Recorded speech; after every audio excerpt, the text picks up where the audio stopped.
아베 신조 총리가 일본군 위안부를 전쟁 범죄에 해당하는 것으로 인정한 것은 아니다라고 했습니다. 아베 총리의 이 같은 발언은 지난달 양국 정부의 합의를 부정한 것으로 양국의 합의가 무효임을 선언한 것에 다름 아닙니다. 정부의 주장대로 위안부 문제와 관련한 한일 외교 장관 합의가 최선의 결과였다면 지금이라도 일본 정부의 합의 위반과 아베 총리의 이중적 행태에 강력하게 항의를 해야 마땅합니다. 외교부 당국자는 일본 정부의 위안부 강제 동원은 이미 국제적으로도 확고히 입증된 진실로 일본 측이 이를 논란거리로 삼으려는 것에 대해 미리 대응할 가치가 없다고 일축을 했습니다. 일본 정부의 위안부 강제 동원이 국제적으로 이미 확고하게 입증된 진실이라는 것은 모두가 다 아는 사실입니다.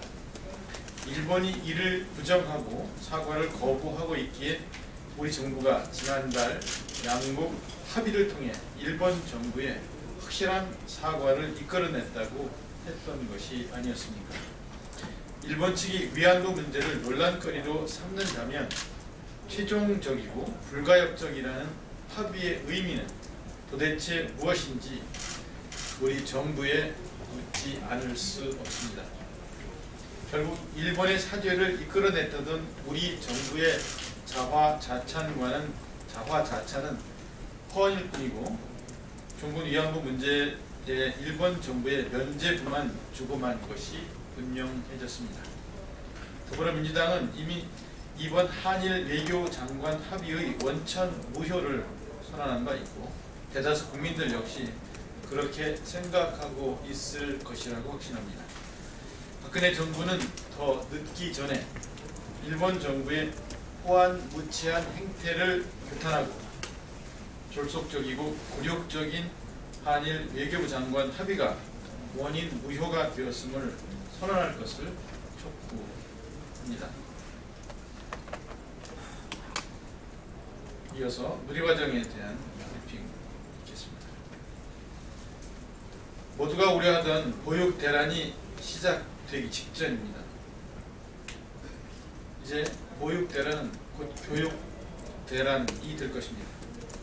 어제 이준식 사회부총리가 시도 교육감들을 만났지만 책임 있는 해결책을 제시하지 못한 채 기존의 입장만을 되풀이하는 데 그쳤습니다. 누리과정은 박근혜 대통령의 대선 공약이자 국정 과제입니다. 2013년 1월 당선인 시절 박근혜 대통령은 전국 시도지사협의회 간담회에서 보육사업과 같은 전국 단위 사업은 중앙정부가 책임지는 것이 맞는 방향이라고 언급을 하는 등 수차례 누리과정의 정부 책임을 확인한 바 있습니다. 정부 여당이 모두 기억상실이라도 걸린 것처럼 행동하는 게 어제 오늘의 일은 아니지만 누리과정 예산은 그 자체로 민생의 문제이고 교육의 문제입니다. 보육 대란 직전임에도 정부는 교육부, 기재부 등 관련 부처를 동원해 지방교육 재정으로 누리과정 예산 편성 가능이라고 줄기차게 외치고 있습니다.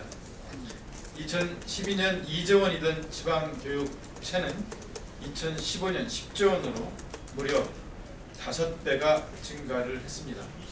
정부 주장대로라면 누리과정 편성이 가능할 정도로 지방교육 재정이 여유로운데도 교육청 빚이처럼 증폭을 확증을 했단 말입니까? 이준식 부총리는 오는 21일 시도교육감과 다시 만나는 자리에서 해결책을 제시해야 합니다.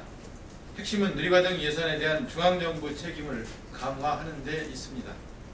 보육대란이 현실화되고 보육대란이 교육대란이 되는 일차적 책임은 박근혜 정부에 있음을 다시 한번 밝혀주는 바입니다.